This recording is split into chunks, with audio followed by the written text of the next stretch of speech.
Hub, and Spoke. Audio Collective.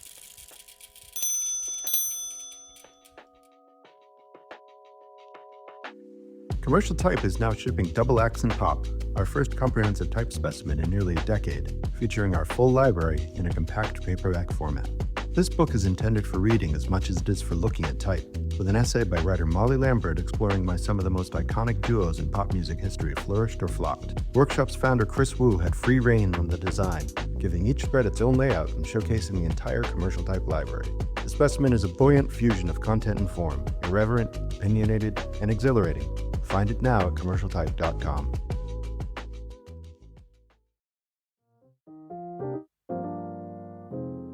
While many printers have shifted their focus, Freeport Press has remained committed to the art of print.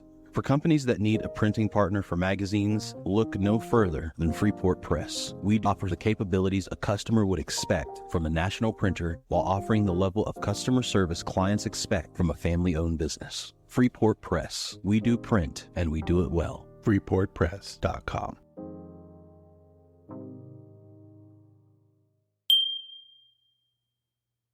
Coming to a weekly magazine from a monthly really terrified me. It seemed almost impossible to imagine you put out a magazine in 5 days. How could anybody do that? And it is hard, and it does require a whole different orientation and staff and approach, and you are working at a faster speed, of course. But the trade-off of having that many at-bats is that it encourages a certain kind of fearlessness, I think, that you can take a swing because you're going to get another swing, and then 50 more after that.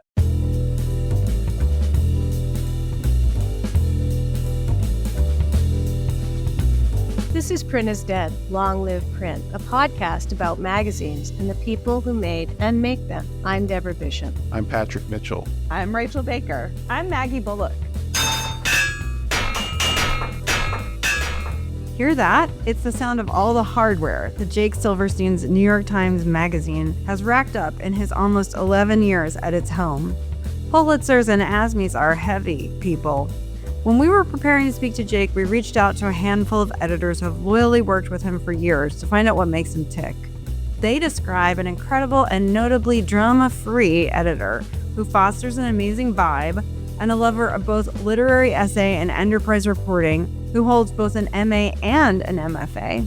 As one New York Times Mag story editor put it, Jake's superpower is his vigorous and institutionally shrewd support of skilled reporters with strong voices pursuing projects that were just a little beyond the paper's ordinary comfort zone. Here's a theory we set out to test in this interview, one that we've floated in our newsletter, The Spread, for years now. Is the New York Times Magazine the best women's magazine out there? Yes, we're talking about the stories they produce under Jake, like Susan Dominus's ASME-winning, game-changing story about menopause and hormone replacement therapy, and Linda Villarosa's feature shining a light on the Black maternal health crisis. But we're also talking about the woman-loaded top of the Times Mag masthead, on which Gail Bickler, Jessica Lustig, Sasha Weiss, Elena Silverman, and Adrian Green reign supreme and seriously outnumber their male counterparts. And we could spend all day name-checking favorite writers, like Dominus and Villarosa, but also Emily Bazelon, Danielle Smith, Taffy Brodesser-Agner, Irina Alexander, Jordan Kisner, Asmat Khan, Pam Koloff, Nicole Hannah-Jones, Jay Wortham, Wesley Morris. We could go on, but you get the idea. So did Jake agree with our women's mag theory? And what is it like to have the deep resources it takes to make these kinds of stories these days? You'll have to listen to find out. Okay, let's pretend we weren't just talking. Hi, Jake. How are you? What are you working on today for the New York Times Magazine? Oh man, so many things. Trying to figure out whether and what to do with regard to the fires in LA. Have a person who just came out of Syria talking about that. Have a big sort of top secret media story for next week that I can't talk about, but that we're trying to put the finishing touches on.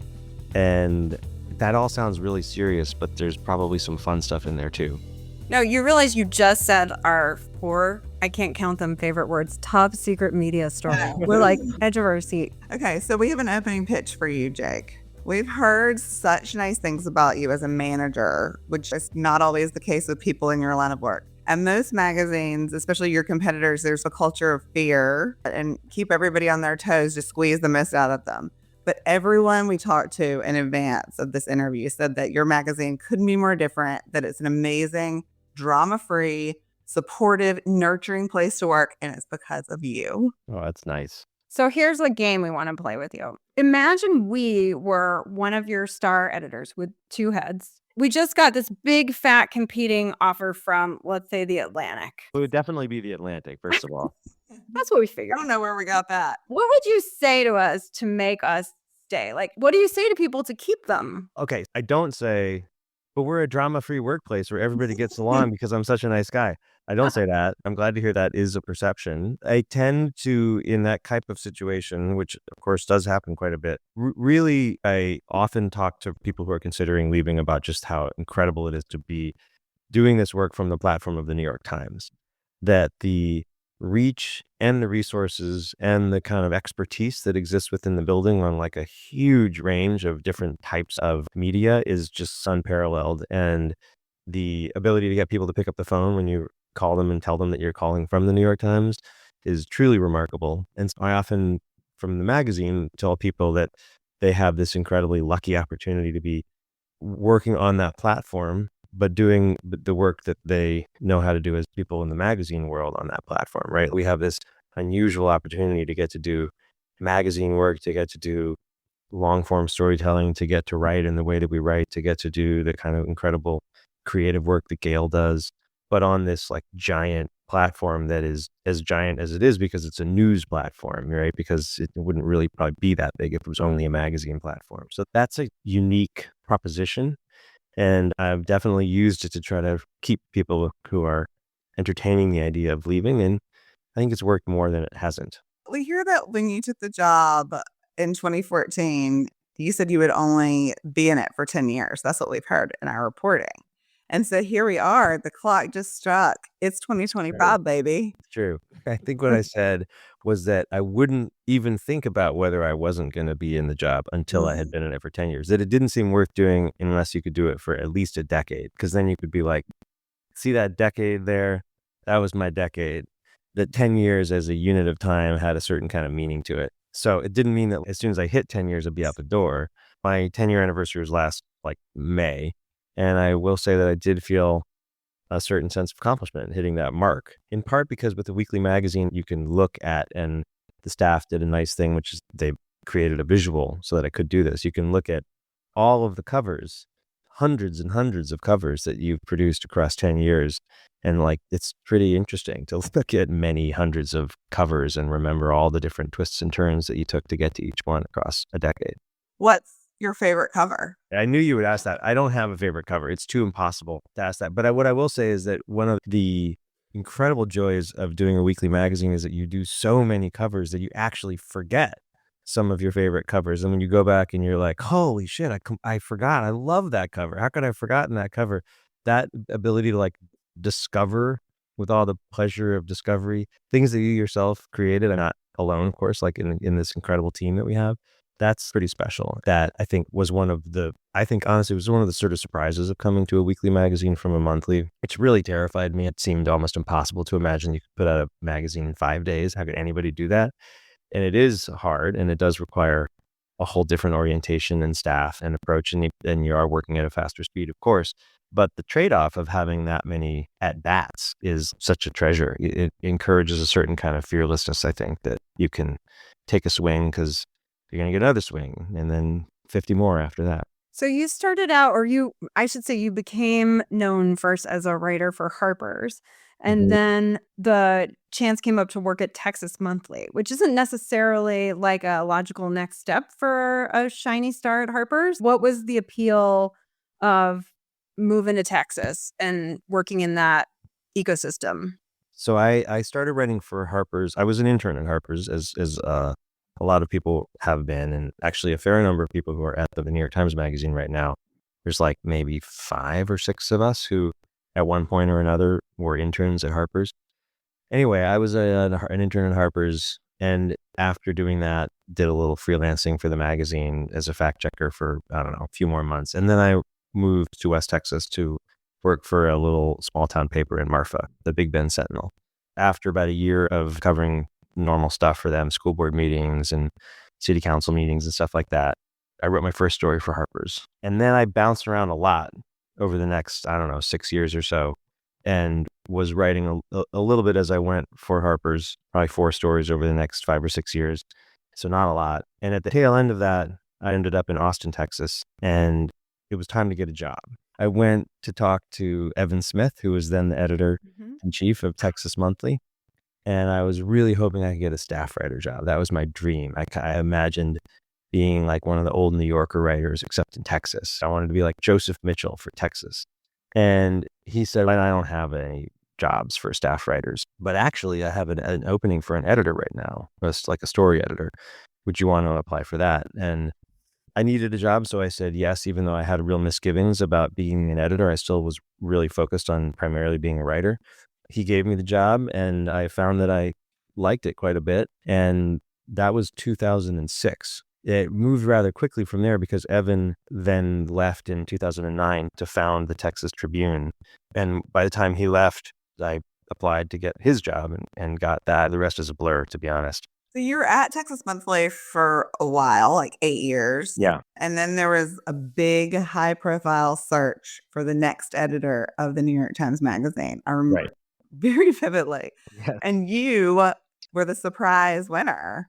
Right. What was your pitch to the Times? I've been doing this thing in Texas, the national magazine of Texas, but now I'm going to cover the world. I think I had probably some of the advantage that comes from thinking that it's a total long shot for you to get a job. So you're just going to go for it with your memo, and you don't maybe have the anxiety that comes from feeling like you have anything to lose. I definitely felt like I was a guy from far outside the center of where the decision would probably be getting made, or amongst the people the decision would probably getting made with, and might as well just throw a crazy memo over the top.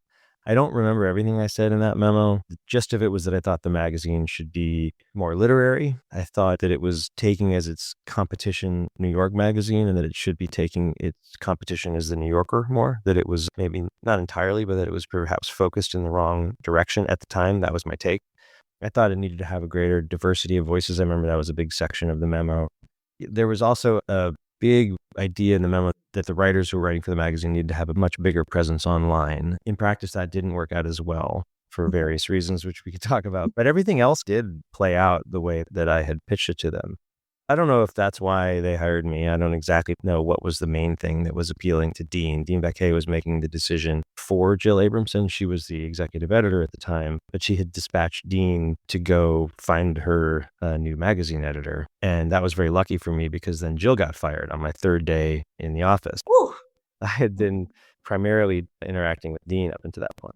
What was it like when you got the call from Dean? This is, by the way, Rachel's signature question. Tell us about the call. It was a call from Janet Elder, who passed away not that long ago, but since then, and who was a wonderful presence in the newsroom at the New York Times and who I miss. She was the one who called me up and offered me the job. I don't remember everything she said, although I did make a recording of it. I had a suspicion, because you can tell when you get to the end of the road. So I made a recording of it, but now I don't know where that recording is. This was 11 years ago and was on like an old dictaphone that I used for interviews that I've since misplaced. But what I remember is that when it was over, I ate an apple in 15 seconds. Like I just hoovered the apple down. So excited that I just devoured an apple. That's what I have a vivid memory That of. is such a wholesome celebration. I thought you were going to say I recorded it and I listened to it every morning when I'm getting ready. No, I remember there was like this apple sitting on my desk the whole time I was talking to Janet. And when it was over, I had all this incredible pent up energy. And I just ate this apple in a single bite, it seemed. Then you went outside and planted the core. And of course, I went outside and I fired my 6-shooter in the air. You were in Texas. In Texas, you had a pretty geographically bound purview, right? But then you come to the New York Times Magazine and there's no such boundaries, really. So I just wonder, how do you define what makes a great Times Magazine story versus your competitors? At Texas Monthly, it was always in service of the kind of relationship of the story to the Texas myth or the sense of Texan identity that the reader might have or might be trying to have more of or whatever. There was a sense in which the magazine, even when it wasn't doing service, was doing service in a way because it was helping people understand the place that they lived and deepen their connection to it and so forth. And obviously that's not the case with the Times Magazine. I think there's so many different roles that we play for our readers. There's so many different things that we do that our stories do for our readers that it's impossible to say that there's one thing that makes them successful. But we are often thinking about adding value to the experience of the New York Times. I think this is probably a bit different perhaps than it was 10 years ago, in part because of the way that the business has changed in the past 10 years and the way that the magazine as a standalone kind of cohesive, unified print product doesn't quite have as much meaning as it did 10 years ago. So many more readers are encountering our stories individually online that we have to think, and this has been true for a while now, that we have to think in terms of the individual story. And when you're thinking in terms of the individual story, we often are thinking in terms of how that individual story comes across to a reader who's finding it in the digital ecosystem of the New York Times, which then, of course, leads us to think about what that story does might be different from what the other stuff around it is doing. We think a lot about what is the kind of shade and color that we're adding to the picture of the world that is different from what the news desks are adding to the picture of the world. And how do we not duplicate what's happening elsewhere? How do we add our special something to this sort of incredible picture of the world that the New York Times offers readers every day? That kind of answers my next question, but I'll ask it anyway, which is that it feels like every department at the Times has become more magazine-y. Like the upshot is like a magazine. Opinion is its own magazine, and the way that they package and tell stories. Does that change the way you think about the magazine? And also, I'm curious about the turf wars between ideas. Yeah, that has been a process that has just intensified like every year since I've been there. When I got to the Times, it was already people were talking about the newsroom or the newspaper becoming more magazine-y. That was like thing you heard. And it's just continued and continued. But that said, I think you can overstate that too. The newsroom is so good at the core news journalism functions that it provides. And it's gotten honestly a lot better because of the innovation of new things like the live briefing, for instance. Like that didn't exist 10 years ago. And it's, I think, really revolutionized the way that we cover breaking news. And it's completely unlike anything that we do in the magazine world. And it provides a totally different service. There's a lot that the paper does that is, I think, pretty unlike what we do. I think you see more similarities that there's certainly more voiciness in the rest of the paper than there was 10 years ago, a lot more than there was 20 years ago. There's more use of the first person. There's more people who are like breaking from traditional Times voice. The opinion section is doing a lot more stuff that I would describe as just proper magazine stuff. It's edited and even presented visually like magazine stories. Yeah, we feel a little less different from the rest of the joint than perhaps we once did.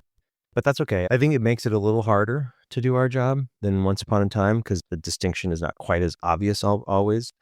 But I think it's also the case that one of the things that can be hard for the New York Times Magazine is that this is particularly true for a digital reader, which is most of our readers now.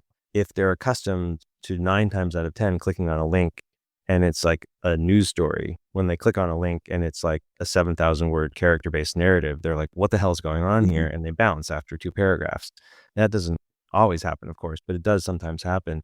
And so the idea that like a reader is starting to get a little more used to a wider variety of storytelling, that's not a bad thing for us, of course. That's a good thing. We want a reader who is engaged and open-minded about how they might be told a story.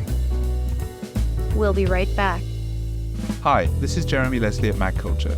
We're proud to support the Print is Dead podcast because we love magazines too. Visit magculture.com and see why print is far from over. It's just getting started. Read the journal for interviews and reviews, listen to our podcasts, visit our shop in London and online, and come to our live events in London and New York. We love magazines. Subscribe to our newsletter for weekly updates, all at magculture.com.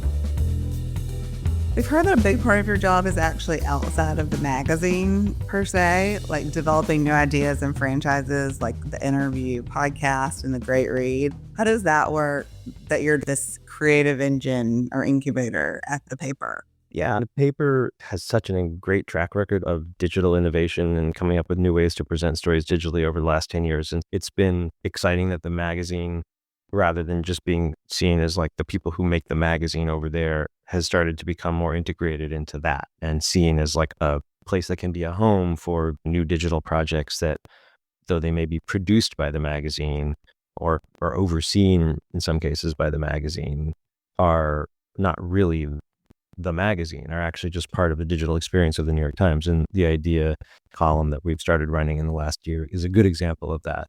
Part of it is that I think there's something interesting happening where our programming strategy as a newsroom, the way we program the digital feed, is just naturally getting like more sophisticated over time. The more time that we spend publishing journalism into this digital feed and understanding how readers are responding to it and how that changes throughout the day and how it's different on the weekends and how there's patterns of behavior that we can begin to understand about what kinds of stories do better at what times of day. The more that we learn about all of that, the more sophisticated our like strategy of how we program it is going to be.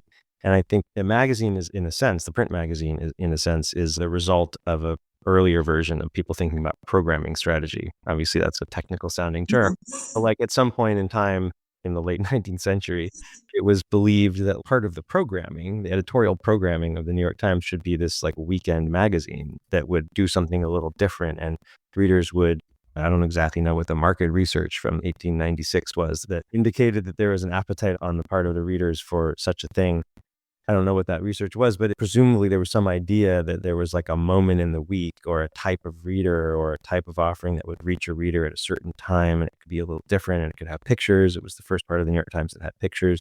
And I think something vaguely analogous is happening now with the way we're beginning to understand the incredibly complicated organism of this always on 7-day-a-week digital feed of stuff that obviously has to begin to get more organized as we become more sophisticated in our understanding of how people use it. Do you have any new franchise babies in the incubator that you want to tell us about that you're excited about? None that are quite ripe enough to share. Franchises, I think, are an interesting part of that programming strategy that I was just talking about. The Great Read is a perfect example. That was an idea that Joe Kahn, it was even before he was executive editor, he had this notion, we should just simply have a destination for really good piece of narrative journalism every single day. And not only would that be helpful for readers, it would give writers and editors inside the newsroom something to aspire to. And in aspiring, they would perhaps even raise the level of their work higher, because it's always good to have a target to aim at. The idea was that the magazine, as the kind of folks who do most of the long form journalism, most of the narrative character-based journalism, should oversee that and should be the curator of that slot.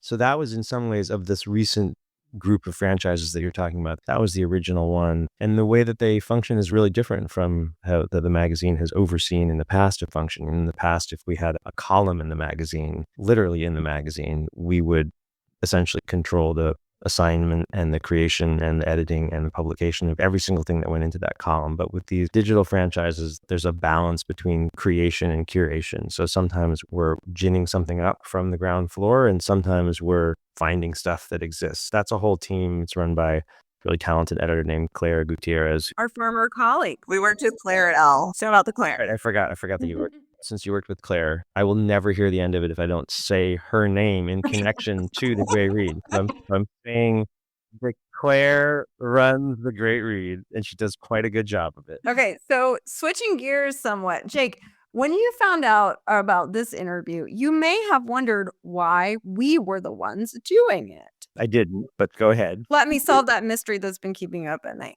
It's because we really raised our hands for it because we admire your work, but also because we do this newsletter called The Spread, which is about women's media, which is very much inspired by a moment in women's media that crystallized for us 3 years ago, but who knows if it was happening way before that, which is that it wasn't just that the traditional women's mags were being decimated. It was also that we saw dream, quote unquote, women's mag stories being produced in lots of big fancy places where you didn't used to find them, like your magazine. And so it was like you were seeing what we think of as being the women's purview being really addressed in a much wider variety of sources, which was exciting, but also could feel like there was no centralized place for it. Anyway, that's our raison d'etre. But we say often that your magazine is our favorite women's magazine. Yeah, what a great compliment. That's funny. I'm so glad to hear that. So many of the stories that like have been the standout stories and won awards and gotten the most readers and been the most celebrated are stories that I hadn't quite thought of it this way, but are stories that totally could have appeared in a women's magazine. We're not using the term women's magazine when we conceive of those stories, but we are thinking about stories that are often about women or about women's health or are just about some broader topic that often does appear in women's magazines like love and relationships and family and so forth. Those general topics are really important to us. And it just feels like there's a lot of, as journalists, you always want to try to go to the place where you think there might be some untold stories. And we have felt like there were some untold stories, at least for magazines like ours to cover in that area. But also just what do your readers care about? Pretty obvious. When we publish a story like Sue Dominus's menopause story, it is very obvious that like a huge number of our readers cared very deeply about that story and responded to it. And that didn't surprise us at all. We knew that going into it, and we were excited about that. That was one of the stories we're going to ask you about, like specifically. It felt like such a game changer. And we were curious, was that story idea an immediate yes for you? Or did it at some point give you pause? No, it actually took an interesting path. I don't want to take credit for it because Sue deserves all the credit, but it's originated with an idea that went to Sue, that I gave to Sue and her editors, Elena Silverman and Rachel Poser, because a friend of mine was involved in a kind of menopause related startup. And I was hearing stories that she was telling me about, first of all, just like how busy that space was. This was like 3 years ago, maybe. This is a good lesson about how ideas get better over time. Because my original idea to Sue was, you should do a story about how there's all these menopause startups, which is like a kind of boring version of the idea. It is true that there were a bunch. And so she went off and she started looking into that. And then she came back and she said, no, there's a much more interesting story. And it has to do with HRT and the reasons why it hasn't been as available to women. And it's a sort of a science story. It's a kind of blowing the whistle on a way in which the medical establishment has failed women. It's a personal story. It's all these different elements. And it's such a ripe story. And that was like 1,000 times better than the simple business story that I had initially proposed to her, and is a good example of why writers like Sue are invaluable to a magazine like ours, because they often take a spark of an idea and with a little bit of reporting turn it into something truly special. When she came back and she proposed that, I think there was like maybe 24 hours where we wondered whether the argumentative angle of that story would be the right angle to take. She was really going to come out and make a strong statement, like more women should be told that they are potentially candidates for this treatment. Any kind of big health related statement like that, we always pause a little bit on because we just know how powerful the New York Times is as a recommender. And so we always want to think pretty hard. What we say is going to result in a lot of people going to their doctor and demanding X. So we want to think pretty hard about that. So we didn't just like instantly say yes to Sue. We thought about it for a couple of days, but then talked to her about it and then said yes. And she was completely right. It was a terrific story, and it's obviously been a game changer. It's interesting because we were talking about how magazines like yours are doing more quote unquote women's stories, but you can do them in a way that sadly women's magazines have never had the resources to do. Like that depth of the reporting, the word count, and also the gravitas of coming from the Times. It's a combination of forces that makes it better women's reporting than we've ever gotten before, because the people who handled it, brilliant people, but didn't have those kind of resources usually. Also, this idea that women would tear the pages out and take them to the doctor. Yeah. That's just a different level of power. Yeah, we heard stories about OBGYNs that had QR codes that people were like scanning to read the story. That doesn't happen that often, to be clear, like where a story really has that kind of cultural impact where people are talking months afterward about how it changed their lives. And it's incredibly gratifying. It's one of the things that I think, to go back to what your first question was, that's the kind of thing I often trot out when somebody's considering leaving the Times. That to me is an example of the kind of impact that we are lucky enough to be able to have in the world. There are lots of great places that publish really good health reporting, but the level of reach that the New York Times Magazine has means that health reporting is able to have this impact on people's lives. It's truly incredible sometimes. Didn't that story win a bunch of awards? And according to our math, your magazine has won a Pulitzer Prize every year for the past 5 years. Is that right? That story won a National Magazine Award. But yes, it is true that the magazine has won either independently or been involved in group entries that have won a Pulitzer for 5 years in a row. We're pretty happy about that. That's a hard record to keep up. You feel any pressure? It's been a truly tremendous run. Part of what I'm really proud about of that run is that the awards have all come from really different projects. So the first of those 5 awards was for Nicole Hannah-Jones for commentary for her essay in the 1619 Project. The second was that Wesley Morris won his second Pulitzer Prize for criticism, and that was, as I said, some of these are group entries. So in that case, the Culture Desk had submitted some of Wesley's reviews, and one of the things that we'd submitted was this wonderful essay that he wrote about his mustache during COVID and the 2020 protests. And then the year after that, it was for Azmat Khan, who was part of this incredible project that we did on civilians who were killed by airstrikes in Syria and Iraq and Afghanistan. And she had a big part of that, what was also a group project. So those 3 really different projects. And then the year after that, Mona Chalabi, the prize was for illustrated reporting, and it was this visualization of Jeff Bezos' wealth. And then last year, Katie Engelhardt won for this amazing story and feature writing about a mother with dementia and her daughters trying to deal with how to handle some legal issues that she was getting into as she slipped further and further away from the mom that they remembered. So 5 very different stories, 5 very different writers doing very different types of things. We are always so proud of just like the range of things that we get to work on at the Times Magazine, and the different styles that we get to work in, the different subject matter that we get to tackle. It's so fun. I know the Azmat Khan story, she was gathering string for 5 years. Yeah. I wonder, is that the longest buildup to a story, or are there even longer term reporting projects? I don't know what the record is, but I know that last year we published a story by Ronan Bergman and Mark Mazzetti about the impunity with which settlements have been built in the West Bank and how that has led to overtaking of Israeli politics and society by a kind of radical element that was fostered in those settlements. That is a project that Ronan, who is an Israeli reporter, has been working on for 8 years. He's done other stuff, and I don't know how you want to measure it. He's done other stuff as he was doing that. But yeah, that was a project that he reported for a really long time. How does it work for you? You're running the Times Magazine, but yet some of these projects require long investment. I can't imagine money and time and photography, etc. Do you have to pitch it and run it up the flagpole and get it greenlit, or is your budget yours to do with what you want? I'm just interested in looking behind the scenes on that a little.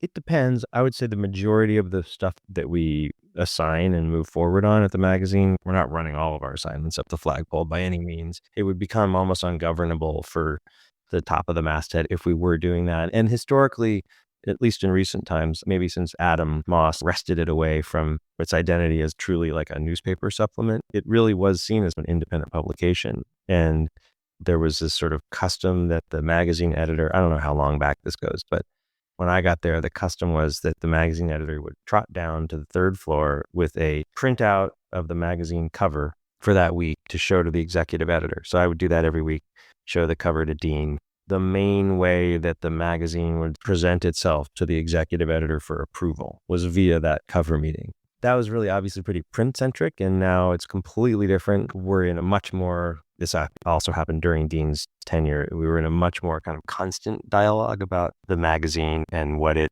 has coming and what we're assigning. If it's a really big project, we'll sometimes want to loop in and run our ideas past the masthead at an early stage, in part because we want to coordinate with something else that might be happening. There's so much always happening at the Times that the level of coordination is really important.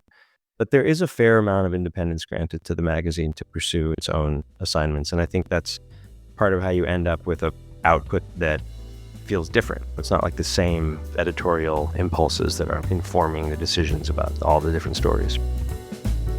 We'll be right back. Print is Dead is made possible by the support of the Society of Publication Designers. The SPD powers the future of visual storytelling, setting the standard for editorial excellence and shaping the future of visual culture. For more information, visit spd.org. We've been talking about your wins, your really big wins.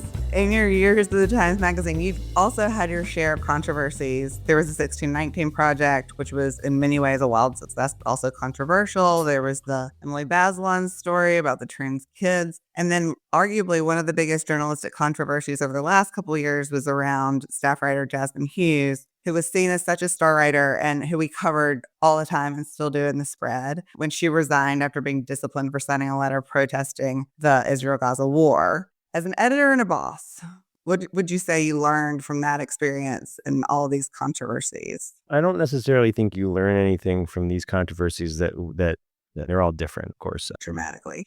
Yeah, I don't think you necessarily learn things from controversies such as the ones that you're just describing that will help you prevent them from happening, right? To some extent, a magazine like the New York Times magazine that is operating at the level that it is, it doesn't need to be said that the New York Times is a kind of favorite target for a lot of people out there. And so there is a built-in tendency to criticize things if people think there's any reason to, which is, I think, part of the influence that we have. So it's not necessarily unwelcome. I guess I think that the occasional criticism or controversy that erupts around a story is not an indication that we're doing the wrong thing or whatever. It's part of what comes from being bold about your story sense and trusting your writers and so forth. And as far as management goes, we hire and work with hundreds of people over the years. And it also seems to me that it's inevitable that sometimes those relationships aren't going to work out in the long run, and there's going to be painful separations. And that's also kind of part of doing business in a way.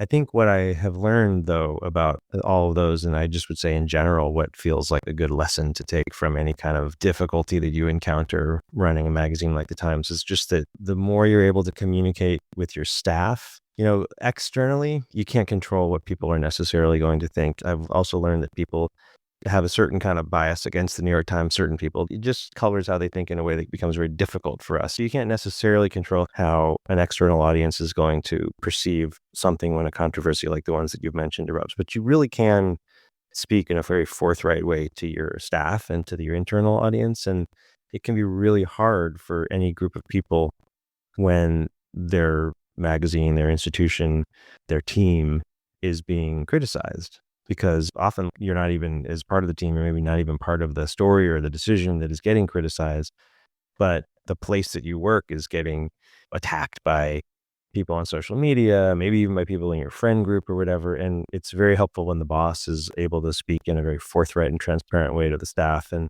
answer questions. That can be hard. I don't know that I've always done the best job of that, but I've certainly tried to get better at doing that with the staff. You don't want people to feel like there's certain things that can't be said internally, right? Everything we do is done collectively.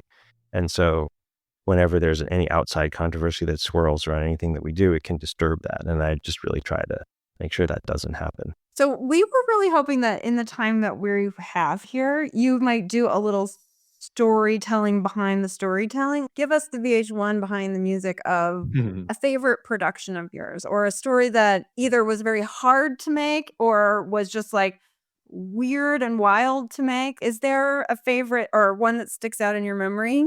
There's so many. It's hard to choose a baby, but try. Early on, one of the most exciting projects that we undertook was this crazy virtual reality launch that we did in 2015 or 16, where we had this partnership with Google where they mailed these cardboard VR headsets to everybody. The number of different things that we had to figure out to make that happen was so complicated because, first of all, we had to learn how to make a virtual reality film.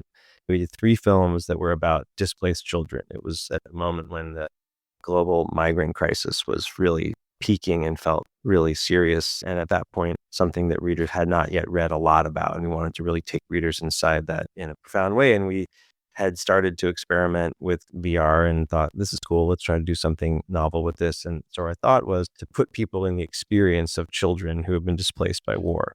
We had to figure out how to make a virtual reality film. We hired people that knew how to do that, but still they didn't really know how to do it like for us. So we had to figure it out too. We had to send writers around the world to find children, interview them.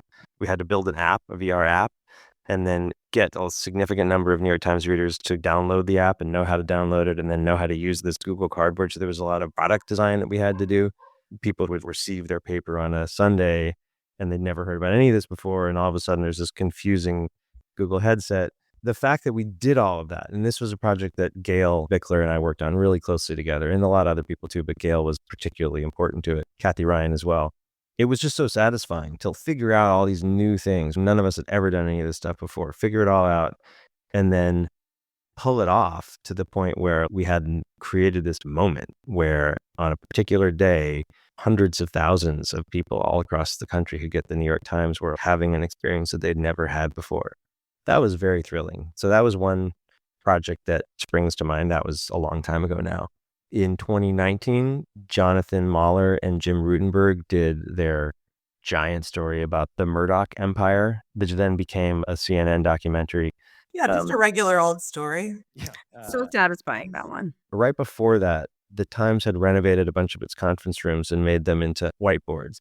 And we would always joke about it because it was a sort of symbol of the fact there are so many more product people and tech people and developers who have been hired for good reason at the Times in the last decade. And we didn't really ever use the whiteboard walls, but you would sometimes walk around and you would see these crazy, like a beautiful mind type, like equations, like covering an entire wall. It would look really cool, but we would never do that over in our part of the operation. But when we had to do this Murdoch story, it was so complicated narratively. It had so much like different sections and structures and different braided characters and everything that we ended up filling a whole wall with a diagram essentially of the story. It looked pretty crazy by the end of doing it. There's all these scribbles all over the wall. And Jim has a photograph of that we sometimes look at and remember that crazy long night of trying to diagram that story. I love that. That actually reminds me of the Prince story that you did. Remember the art in the Prince story? And I was like, I'm terrified and so attracted to this organizational system. Sorry. We love that story. That was a great story. That was also a hard one to diagram, and we didn't really diagram it the same way, but that was a story where Sasha Weiss, our deputy editor who looks at culture coverage and who's also just a terrific writer and a wonderful editor of all stories, not just culture stories. Sasha had the foresight to essentially embed with Ezra Edelman as he was working on this Prince documentary. And the idea was just to do a typical story about a really important film, documentary film in this case, that was being done. And we would publish the story when the film came out. And then, of course, the Prince estate squashed the project and Netflix put it on ice. And it became a completely different story, and a story about Ezra Edelman's sort of thwarted attempt to make this film and why it was being thwarted and what was in the film that the reader was never going to be able to see for themselves. And it was a really complicated story to tell because which one of those three things is the narrative? Is it a business story about why did Netflix cave in? Or did Netflix get the wool pulled over its eyes by the estate? Or was the estate the bad actor in all of this? Or is it like, what's the film doing that was objectionable? Or is the film like a masterpiece that will never be seen? And maybe it's about the filmmaker himself and his sort of Moby Dick-like effort to do a project that seems to stay beyond his reach. There's so many different ways that Sasha could have told that story, and she somehow figured out how to do it all in one story, which is like the hardest thing. It's ambitious. Is it fair to say that's kind of a very Jake Silverstein story, though? I think about the book that you wrote that is blending memoir and journalism and fiction, and you have an MA and an MFA. I'm overeducated, yes. I don't know. Can you be overeducated for your job, Jake? Yeah, it's going well. It seems to be going well. It seems to be working out. It serves. But anyway, this newfangled way of blending different kinds of storytelling, like a thing for you. Thank you for mentioning my book, which is still available on Amazon.com. So's mine. I do like blended forms. You're totally right about that. But I would say that what Sasha did in that story is something maybe a little different, just in that it was like, I don't even know that it's right to say that she was blending forms exactly. The hardest thing I think in magazine writing is that there are a lot of standard formulas that exist, like a basic profile of an individual who has like a thing coming out. It's like a formula. We know how to do that. You can jazz it up one way, you can jazz it up another way. Like the true crime narrative, there's a basic formula. It can still require a huge degree of expertise to do really well, but there is a sort of sequence of steps that you tend to take each time. The same goes for so many different types of stories that we do. Public interest health stories often have a kind of shape to them that's familiar. It's the stories that are like, what is this? Is this type of story, or is that type of story, or is it a third type of story? It's all three, where you don't know, should I start here? Should I start there? After the first section, do you go to this or do you go to that? Do you stay with this character? Do you move to that character? And there's probably 4 right answers. Those are the really hard stories. And that Prince story was totally one of those stories. And it was partly why the editing process was complicated. And those are also, I would say, some of the most fun stories to work on because they're just like really challenging to figure out the structure of. Structure is one of my favorite things to work on as an editor. I do also enjoy, although I really don't do much of it any longer, working at line level comments and so forth. I really enjoy working with our editors on how to structure stories because, there's just a lot of interesting thinking that can go into that. And I think it's also changing too, because structure is to some extent related to your understanding of who the reader is and how the reader is going to encounter the story. What will they expect from a first section, or what do they need from a first section to keep going? And that's definitely evolved over the last decade as we think more and more about a reader encountering a story on their phone. Our sense of how to structure stories has adapted to that a little bit. You seem so wistful about writing. Do you think you're going to go back to writing at some point? Yeah.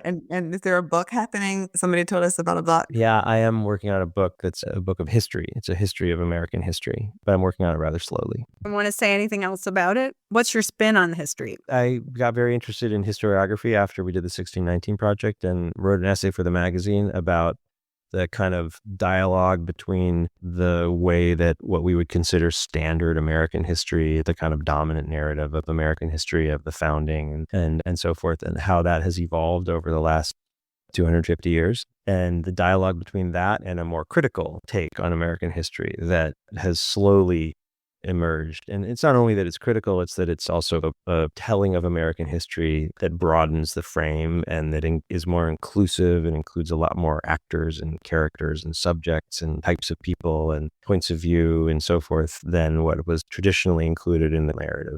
And that there's been an interesting dialogue or tension between those two ways of telling our story over the last 250 years, that the dialogue itself, I think, has become productive of a certain aspect of American historical identity. And that's what the book is trying to do. Just a little light writing assignment. Get your feet wet again. Okay, so Jake, Rachel, what's the amount of money? $100 million. This podcast has a standard kicker, and it's 100 million? Did I get for doing the podcast? Yes. Your check is in the mail. There's somebody at the door for you right now. Put your feet up, Jake. Your work here is done. If we were to give you, it's 100 million? Okay, sure. I'll give you $100 million. It might be more than that. I think it's more than that. It's $1 billion. I think it's $1 billion. It's $1 billion, Jake. Let's take it down, because then there's no challenge. $100 million to start a new media endeavor. At this point, knowing what we know about what works and doesn't and what's promising, what kind of thing would you start? Does it have to be promising? Because I don't know what's promising. Don't throw my $100 million away. I had $100 million to start a new magazine. I do like this question, and I'm always interested on this podcast to hear how people answer it, which is to say I have thought about it because I've heard other people answer this question. I really love doing special issues. I mentioned maybe one or two of them in our conversation, but there's so many more that I could mention. I love the sense of total freedom that they give you and the ability to surprise readers with some twist, not just on the typical content of a magazine, but often we've tried to really put a twist on the idea of the magazine itself. Once we did, and Gail gets a lot of credit for how this finally came across, but once we did a special issue of the magazine about voyages that you would take to places in the world to hear a particular cool sound that was only able to be heard in that place. And the issue, other than the little brief text that introduced the issue, had no words in it. It was just photographs. So also lots of credit to Kathy and her photo team. And there was a podcast or an audio track that you could listen to that would tell you what you were hearing, what you were looking at, and play the sound. That was the kind of reason you would go to that place. But it was very unusual to just get a magazine that was just one full bleed photo after another for the entirety of the magazine with no words. And it was such a thrill to be able to give readers something that would truly stupefy them and make them stop in their tracks and wonder, what the heck is this? Or another one that Gail and her team get a lot of credit for, I think this was her deputy Matt Willie's idea, was when we did a story about the super tall buildings in New York City to turn the magazine on its side so that we get the maximum height from the magazine. Yes. So just like, and so many more special issues that we've done over the years that were just like really outside the box kind of creative ideas. So if I had $100 million, that's a lot of money. So you could build a team that would basically do a magazine that was a special issue every single week, where every single week we were reinventing the idea of a magazine. And there was essentially no front of book, no back of book, no standard features. It was essentially like a freeform special issue from scratch every single week. So you don't like sleep is what you're saying? No, but you've given me enough money to hire almost multi-staff. Special issue magazine. I saw Rachel got a little nervous when we said it wouldn't have a front of book. Rachel loves fronts. I do love a front of book too, although it's hard. Maybe the front of the book is in the middle of the book. Who knows? Exactly. For more on this and all of our episodes, visit our website where, in addition to complete transcripts of all our interviews, along with portfolios, archival photos, links, and other great information on our guests, you'll find our blog, entry points, about all things magazine, and our ever-expanding swag shop with all kinds of great custom merch. You can also support the podcast by clicking the adorable yellow button at the top of the page, all available at magazium.co. Print is Dead, Long Live Print is a member of the Hub and Spoke Audio Collective, a nonprofit association of audio storytellers dedicated to promoting and sustaining high-quality, independent podcasting. Learn more at hubspokeaudio.org. Magazium is made possible by the generous support of listeners like you. If you love our shows and can't wait for new episodes, or even if you just listen from time to time and love knowing we're here, please consider making a donation to help keep us going. Visit magazium.co/support. Print is Dead, Long Live Print is a production of Magazium, LLC. For more information, visit our website, magazium.co, or follow us on social media at magazium.co. Please give us a like and a review on your favorite podcast app. It really helps. Thanks very much for listening.